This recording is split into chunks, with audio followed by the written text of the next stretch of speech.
If you're planning to move your email list from Kit to Flodesk, you're going to love this video because I'm going to walk you through exactly what I did to do just that. So first up, hi, I'm Michelle. I have been with Kit for 4 or 5 years. I was very happy with the service. I have nothing to say against them. However, Flodesk has been on my wish list for a couple of years now. I love the simplicity of the system. I love the pricing. At the time I'm moving, it's right before they ending the unlimited plan, which means that I would pay the same no matter how big my list grows. And they've also recently offered some integrations that made this all possible for me. So basically, I wanted to walk you through how I did this whole migration thing and show you kind of the strategy as well as the systems of how I actually got this done, so that if you're doing the same, you can just follow along rather than figuring it out for yourself. So first up, I had a look at my calendar, my trusty calendar in Notion, to figure out when I wanted to do this move. So my kit was paid annually through mid-November. And I actually signed up for Flodesk in September because I wanted to lock in that pricing.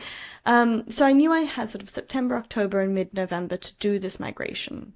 And the general advice online is to move your list over slowly, like in increments, and then to make sure you're really warming them up, making sure you're doing this right. So I took some time, sort of late September, to really wrap my head around it, come up with this plan, clean out my list, reorganize my list in Kit, and then start the actual migration process the end of September into October.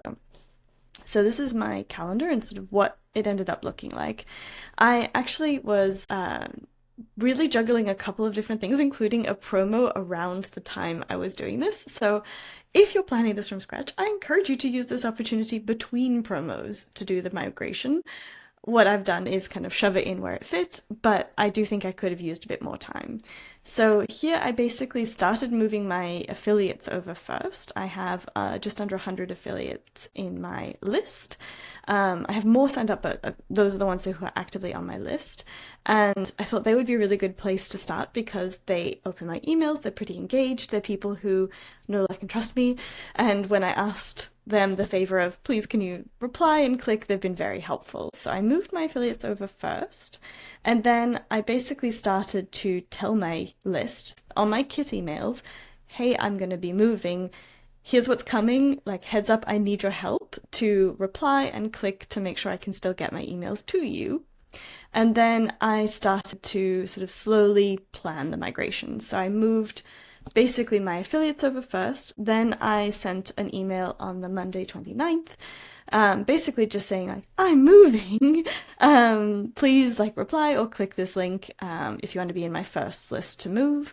That's how I really made sure I got engaged people as that first pool of people to email, because again, it's really important when migrating an email list that you basically get lots of replies and clicks and opens to your emails to signal to the new domain that, like, everything's fine. Even if it's the same domain name, it's like rewarming everything up. So I used that email there to sort of signal to myself, hey, these are the people who are warm, who are going to be the best ones to move over to first. Then I sent out another email to my affiliates because I had a freebie that I was announcing in my first email in Flodesk, and so I wanted to give them a heads up. Again, another opportunity to ask them to please click, please reply, to help keep that deliverability up. And then my first email to go out was the free gift to that warm list of people only. I also then the following day emailed everybody else in my sort of, let's say, normal list, not my cooler list, not my warmer list. I made it sort of 3 buckets, the same freebie. And then the following week, I really worked on building up engagement, excitement, really pouring some love into my list. So I did an inbox Ask Me Anything. So that was going to encourage lots of replies. And then I gave away a free gift that was normally a paid offer on the Wednesday. So that was a click and, really helped. I also had to share an announcement for a call that I hosted. So I had that, and I made sure in the emails to people who both had signed up for the call and not, they got that freebie, they were linked there and they were going to click. Then the Friday I had the call, an opportunity to also get a link clicked because people who want to join the call, boop, click the link. And then that Friday is when I'm going to be sharing this video where I'm sharing kind of how I did it. I thought with my audience who are all business owners that a behind the scenes would be a really nice thing to again get some clicks and replies. I'm also looking, secret ulterior motive, to get back into YouTube, so this was a good excuse to also kind of get back in here. So that was my plan. Basically what I ended up doing was moving everything over for people who were joining my list new from like the middle of September on, and then working after I'd got like new things, all the flowing in new leads sorted, to work on my current subscribers. So that meant setting up forms in Flodesk, which I can show you. So here's my Flodesk account. And I set up the forms for my different freebies. I have a couple of wait lists up. I also just did a form for my newsletter. So I set all of those up, and for my affiliates. So I had all those set up, and I just embedded them into my website. There's a good example here. That's one of my new Flodesk forms. So I did that before I even started moving everybody from Kit over, because I wanted anybody new just coming onto Flodesk. I didn't need to deal with like, oh no, they've just joined Kit and how do I get them over? So that was sort of step number one. Step number two was then making sure that I had all my workflows and my tags so that the new people coming in through those forms were getting into the right places. So in Flodesk, it's really a lot simpler with your audience. So rather than in Kit, where we have both tags and segments, in Flodesk it's just one thing called segments. So I went ahead and just listed out all the different groups I wanted people to be in, including like purchased, what else do I have? Like which launch they'd registered for, freebies they came through, interested in things, freebies again, purchased, sources, because I do track where people are joining my list from. So I basically matched the tags I had in Kit to the new segments, and then I connected those up with the workflows. Okay, so let's have a look at this one. This is one of my freebies. So I had the form embedded on my website, and then when someone signs up for this form, they get triggered to join this workflow, and then I send them an email giving them access to this freebie. And then in the form itself, I also have it triggered so that it get added to the segment for that freebie. So I had that set up for all of my different freebies, for my different ways people could join my list, and then for my products as well. And then the next thing I worked on was getting everybody who was going to purchase something in this transition also into Flodesk. So I use ThriveCart for all of my products, for my checkouts, and I also use ThriveCart to set up basically versions of my products that I'll give away in summits and bundles that I'm speaking in and participating in. So it kind of acts as another way that people will get both paid and free offers from me. This is one of the big integrations that changed my option. This is one of the integrations that let me join Flodesk, is that they integrate now with ThriveCart natively. So I just went through the process here in integrations to connect to Flodesk, and then I went into my different products and swapped out the automation at the end, and I'll show you what that looks like. So this is one of my products in my shop, and in the automations tab here, I basically just moved everything over so that when a product is purchased, I was using Flodesk and then adding them to the segment and to the workflow. So I went through all my products and set that up, and that meant that everybody who was coming through forms or through purchases, which are the two main ways I have people join my email list, were now all going to Flodesk. So I got all that set up first, and then I moved on with the migration. So then I started to work through, as I said, working all my workflows, including redoing my welcome sequence, which is something that is a good excuse to redo. Setting up automations to get people into my welcome sequence off the back of my freebies, and getting people then into my newsletter segment. So I have a tag, a newsletter segment, for anybody who gets the regular newsletters, and had all those set up. So as I mentioned, integrations, I went through, I have a quiz with Interact, so I just swapped that out. ThriveCart, I mentioned. ConvertBox is another one. I just swapped out the integration. It was very simple, and then made sure I liked all my ConvertBoxes. Again, a good excuse to go through all your other systems. And then finally, the other piece of tech that I use a lot is Hello Audio. I haven't used the native integration with Kit that much because I find it a little bit backwards. You need to use the Hello Audio sign-up pages if you want to use their integration, and I'd much rather use my own like beautifully designed layout pages. So I tend to use ThriveCart as a free product for free private podcasts, and have that be the way people opt in to get the Hello Audio feeds.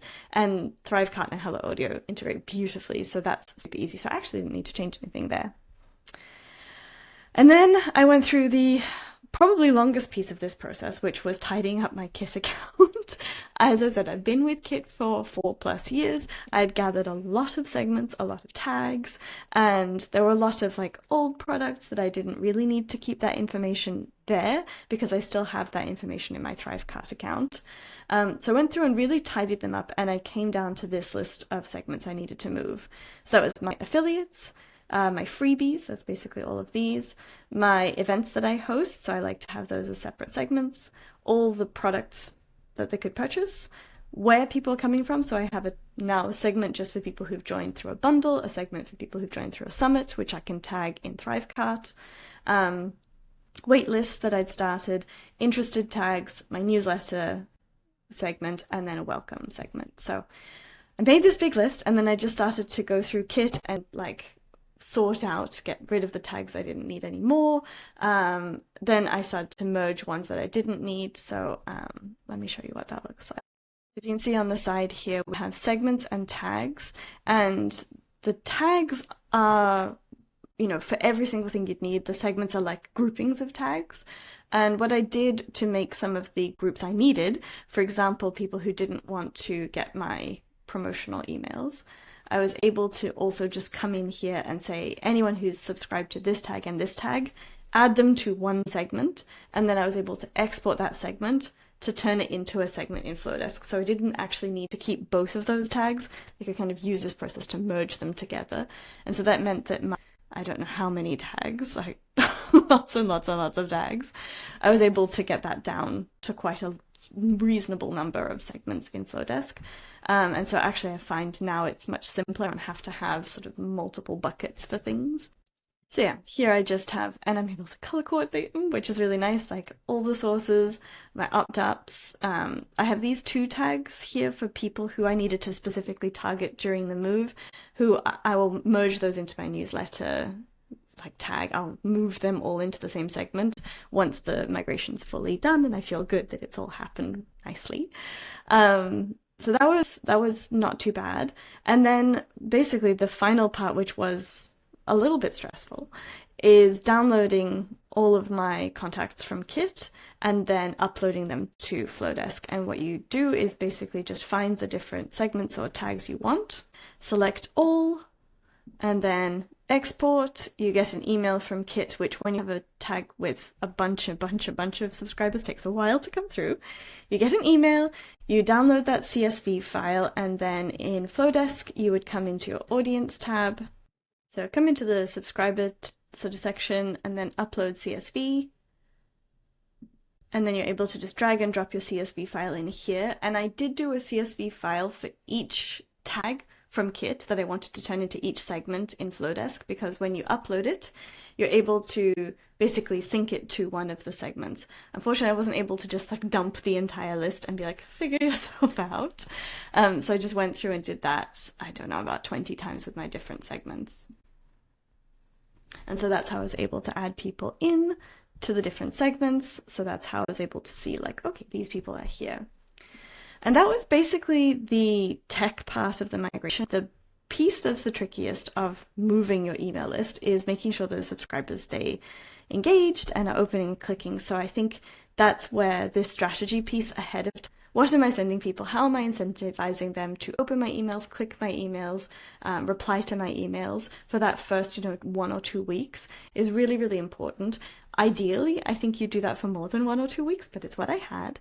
And then I was actually moving into launch anyways, so I have like high value content for the following 2 weeks. So I think it works out okay. And so now as I'm sort of still in this migration phase, what I'm going to be doing is every time I've sent an email, the next day I'm going to go and check my analytics in Flodesk and just make sure that nothing weird is happening. So here, for example, I have my affiliate email and I'm able to click in and see, okay, it's sent to 84 people, open rate still very good, click-through rate quite good for me, so I feel really happy. It doesn't look like anything's getting spammed or anything weird. And then I'll probably, after this whole like warm-up process is done, I will go ahead and clean my list again because I'm sure I'll have people I've lost throughout the process. I did clean my email list, like removed all the cold subscribers in Kit before I did the migration, which is really important. Kit has people who haven't clicked or opened in 30 days as their requirements. In Flodesk, you can actually be a bit more granular. So I'm probably going to do kind of a similar thing of someone who hasn't clicked or opened in 30 days after the move, just to make sure I haven't, got any stragglers who should have left before. But this process has been relatively painless. I did make a little mistake and I wanted to give you a heads up on it because it was a very easy mistake to make.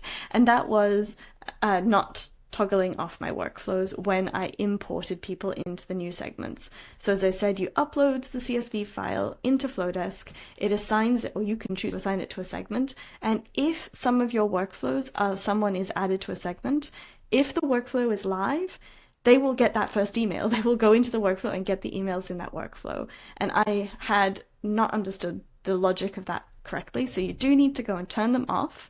And then we come and turn these back on. You get a little pop-up that lets you choose if you want to have people go through it or not, either people who have been added to that segment or people who are in the workflow and paused. You just don't toggle either of those on and say, okay, and then it doesn't send the email out again. As I said, I made the mistake for one, I figured it out. It was okay, I survived. But just to give you the heads up so that you don't make the same mistake again. So that is the migration process to move your email list from Kit to Flodesk. I hope this has been helpful. If you are following along in this process, I'd love to hear how it goes for you. And if you want to check out Flodesk, I'll leave my affiliate link below so that you can have a look. It gets you 50% for your first year, so that's always a nice savings. I hope you found this helpful.